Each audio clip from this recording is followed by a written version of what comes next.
ईश्वर की कृपा से सब कुछ ठीक ठीक हो रहा है दुर्योधन। ईश्वर की कृपा से या आपके छल से मम्मश्री?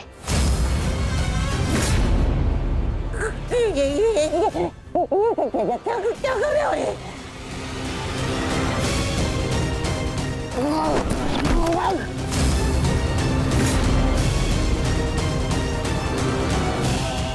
पहले स्मरण कीजिए कि मैंने क्या कहा था।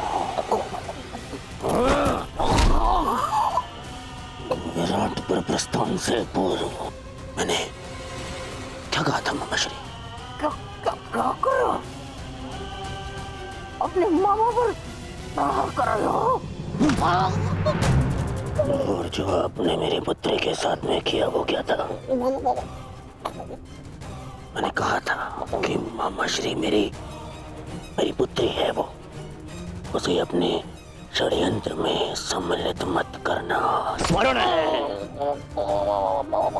कहा था कि दुर्योधन की पुत्री है वो, आपके चौसर का मेरू नहीं। स्मरण है?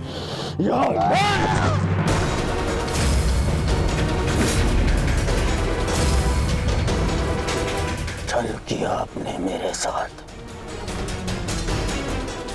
अब स्वीकार कीजिए, स्वीकार करिए सत्य को कि आप कभी लक्ष्मणा का विवाह उत्तर से कराना ही नहीं चाहते थे। स्वीकार कीजिए कि आप लक्ष्मणा को यहाँ लाए ही थे ताकि आप उसका विवाह राम के साथ कराने की योजना बना सके। जो कुछ हुआ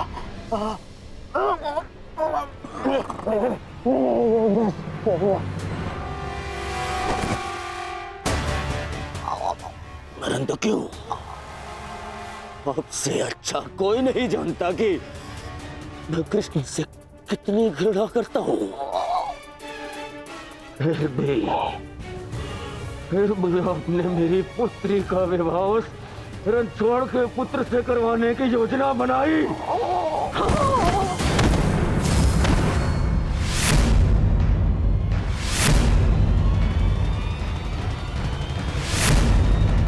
तुम्हारे भलाई के लिए, हस्तिनापुर के भविष्य के लिए, हमारी बच्ची लक्ष्मणा की प्रसन्नता के लिए किया मैंने।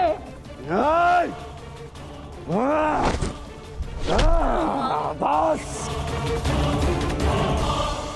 मुझे बहुत ठेस पहुंची है दुर्योधन। जिस भांजे के लिए मैंने अपना राजपाट,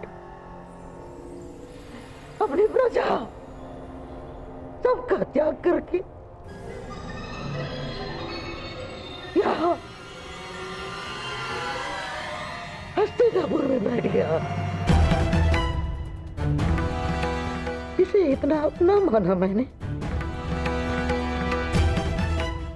कि अपने संतान को भी भूल गया।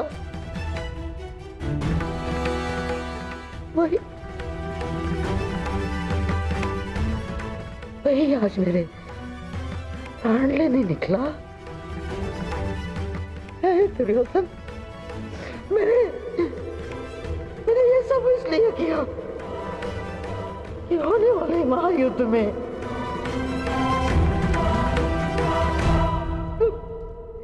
तुम्हें कोई हानि ना हो।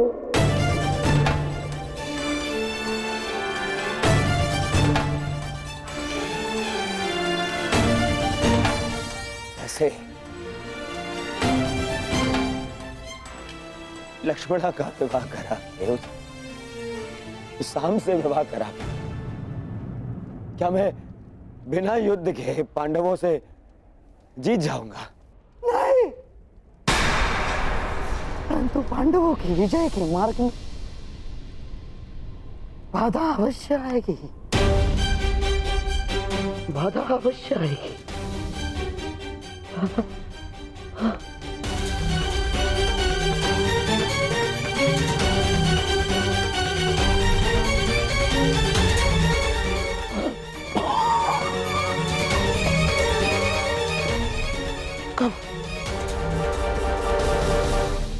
समझोगे तुम?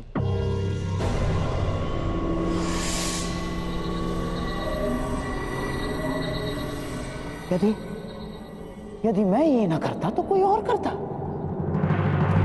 और लक्ष्मणा शाम की ही होकर रहती, क्योंकि शाम को उससे प्रेम है। यदि इस एक विवाह के कारण हमारे बच्चे लक्ष्मणा के जीवन में आनंद और तुम्हारे चरणों में विजय, तो क्या बुराई है? यदि मेरे भांजे और नातिन का भविष्य इस एक विवाह के कारण सुरक्षित है तो क्यों नहीं? देखा ना तुमने, वासुदेव यदि हमारा साथ नहीं देंगे तो उन पांडवों का भी नहीं। अब हमें बलराम समेत किसी भी यादव योद्धा का भय नहीं, और ना द्वारका की नारायणी सेना का। दुर्योधन, अब इस युद्ध में हस्तिनापुर की विजय निश्चित है, तो केवल इस विवाह के कारण।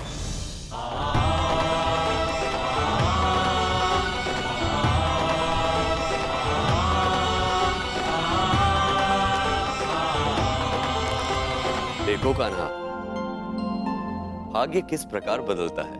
कुछ ही समय पहले हम द्यूत खेल रहे थे और कुछ ही समय पश्चात हमारे भतीजे का विवाह हम देख रहे हैं। अरे इन सब में तो हमें स्मरण ही नहीं रहा कि हमारा द्यूत अभी भी अपूर्ण है। माना कि मैं विजय के निकट हूं, परंतु प्रयास करोगे तो तुम अभी भी जीत सकते हो।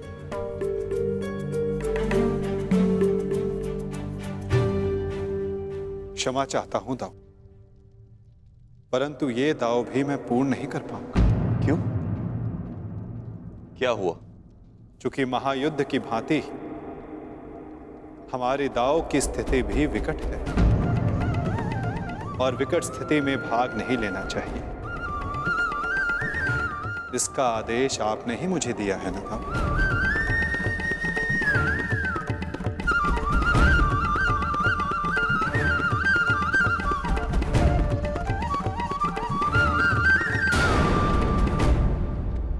कर दीजिए मुझे। क्या करूं मैं? जब एक पुत्री विदा होती है तो उसके पिता के आंखों में अश्रु होते हैं, परंतु मेरी इन आंखों में अश्रु है क्योंकि मुझे मेरे शत्रु के समक्ष झुकना पड़ा। कितना बड़ा मूल्य चुका रहा हूं मैं इस विजय का, मामा श्री। कितना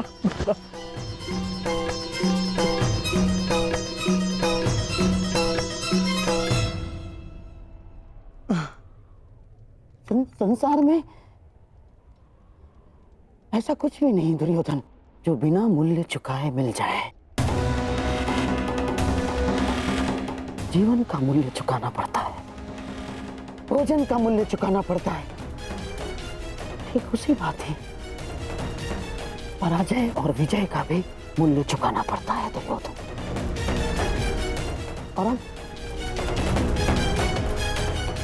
अब ये जो युद्ध होने वाला है, ये केवल युद्ध नहीं है, महायज्ञ है। ये महायज्ञ, इसमें बड़ी बड़ी आहुतियां देनी पड़ेंगी दुर्योधन। हम पांडवों से उनकी पराजय का मूल्य वसूलेंगे, अवश्य वसूलेंगे।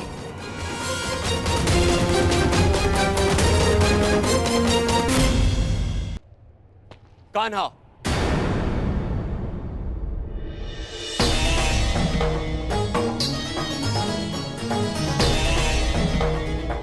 तो तुम मुझ पर यह आरोप लगा रहे हो कि मैंने तुम्हें तुम्हारी इच्छा के विरुद्ध रोका है? नहीं दाऊ, मैं आप पर कोई आरोप नहीं लगा रहा। नहीं लगा रहे हो, तभी तुम हमारे अधूरे खेल को इस युद्ध से जोड़कर देख रहे हो। नहीं दाऊ, मैं तो ऐसे ही एक खेल के परिणाम के विषय में बात कर रहा हूं, जो आज से 13 वर्ष पूर्व हस्तिनापुर में हुआ था। मैं तुम्हारे शब्दों का अर्थ भली भांति जानता हूं कान्हा। तो क्या अर्थ है मेरे शब्दों का? यही कि तुम कुरुवंश के बीच होने वाले इस महायुद्ध में भाग लेना चाहते हो। परंतु ये मत भूलो कान्हा, ये एक ही वंश के संतानों के बीच का युद्ध है। मानता हूं कि तुम्हें पांडव प्रिय है और द्रौपदी तुम्हारी सखी है, परंतु केवल इसी कारण से युद्ध में भाग लेना उचित नहीं है। दुर्योधन भी हमारा संबंधी है। विचार करो कान्हा, युद्ध में दोनों ओर से अपनों का ही रक्त बहना निश्चित है। तो क्या हमारे युद्ध में तटस्थ होने से क्या हमारे अपनों का रक्तपात नहीं होगा? क्या हमारे अपनों का रक्तपात रुक जाएगा दाऊ? परंतु हमारे हाथ हमारे ही अपनों के रक्त से नहीं रंगेंगे और हम अधर्म से बच जाएंगे।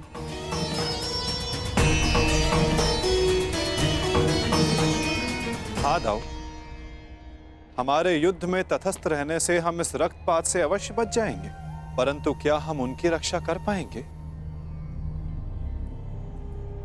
जिनकी रक्षा करना धर्म की मांग है?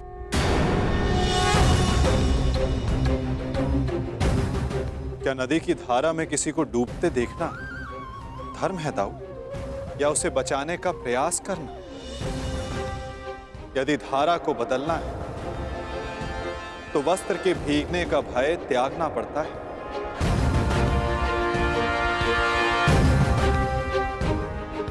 यदि नया कुंभ बनाना है तो माटी को हाथ लगाना ही होगा।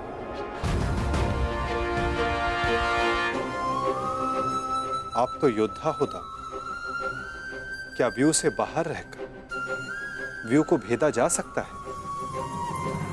यदि अधर्म का नाश करना है तो धर्म का पक्ष लेना ही होगा, क्योंकि धर्म युद्ध अपना धर्म ना निभाना भी अधर्म ही होगा ना दाऊ। हमने पहले भी अपने संबंधी के रक्त से अपने हाथों को रंगा है, ताकि निर्दोष जनों रक्त के अश्रु ना बहाने पड़े। मामा कंस स्मरण है ना दाऊ?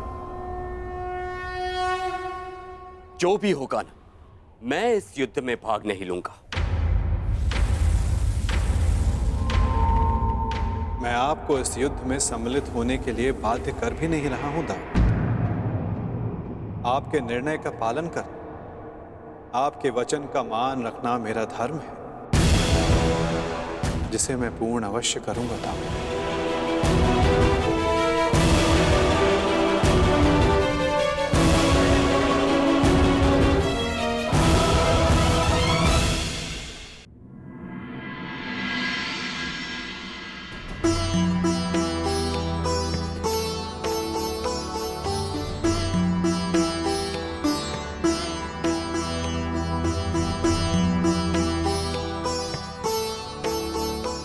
सदा सुखी रहो।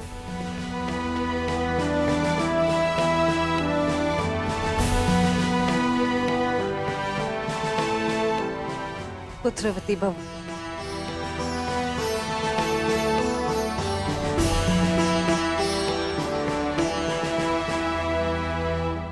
सदा सुखी रहो।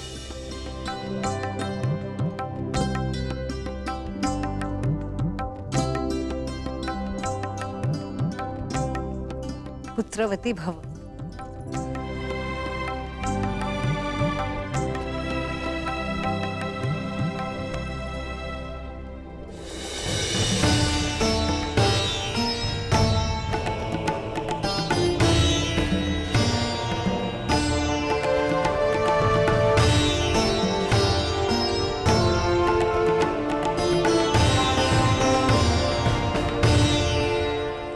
सदा सौभाग्यवती भव।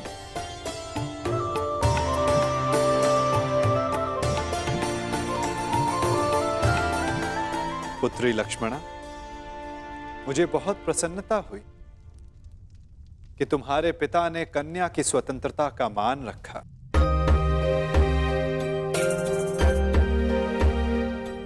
मुझे भी प्रसन्नता है दुर्योधन कि तुमने राजनीतिक शत्रुता से ऊपर आकर अपने पुत्री के हृदय की सुनी। उसके मन का मान रखा। संसार में हर किसी को अपना जीवन साथी चुनने का और अपने भविष्य के लिए निर्णय लेने का अधिकार है। छोटों का कर्तव्य है कि वे बड़ों के आज्ञा का आदर करें और बड़ों का धर्म है कि वो छोटों के निर्णय का मान रखें।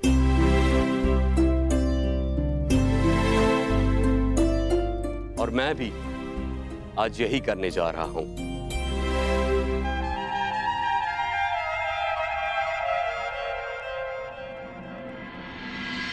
मुझे क्षमा कर देना कान्हा।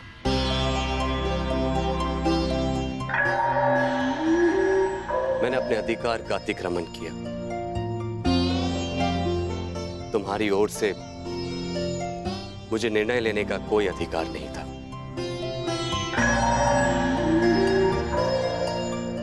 होने वाले इस महासमर में तटस्थ रहने के मेरे अपने कारण, इस युद्ध में भाग लेने के तुम्हारे अपने कारण हो सकते हैं। मैं तुमसे तुम्हारा कारण या तुम्हारा अधिकार छीनना नहीं चाहता। इसीलिए मैं तुम्हें अपने दिए हुए वचन से मुक्त करता हूं।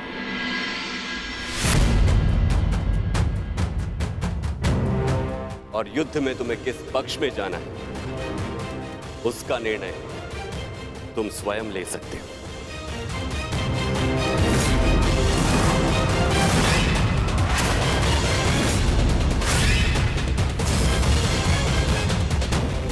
धन्यवाद था। मैं जानता था कि आप मुझे निराश नहीं करेंगे।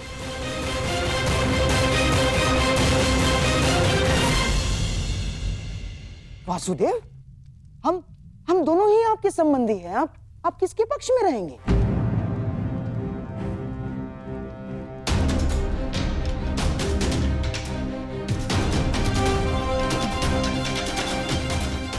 ना, मेरे कहने का तात्पर्य ये है वासुदेव कि अपनों का रक्त बहाना क्या अधर्म नहीं होगा? धर्म का समर्थन ना करना मेरे विचारों के अनुसार अधर्म है गांधार राज। जो सक्षम हो, आवश्यकता पड़ने पर उसे धर्म युद्ध में आगे बढ़ना चाहिए।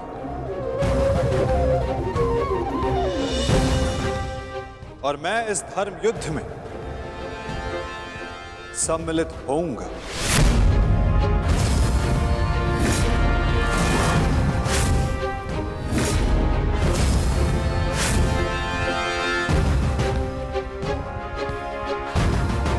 तो युद्ध में आप किसका समर्थन करेंगे वासुदेव? हमारा या पांडवों का?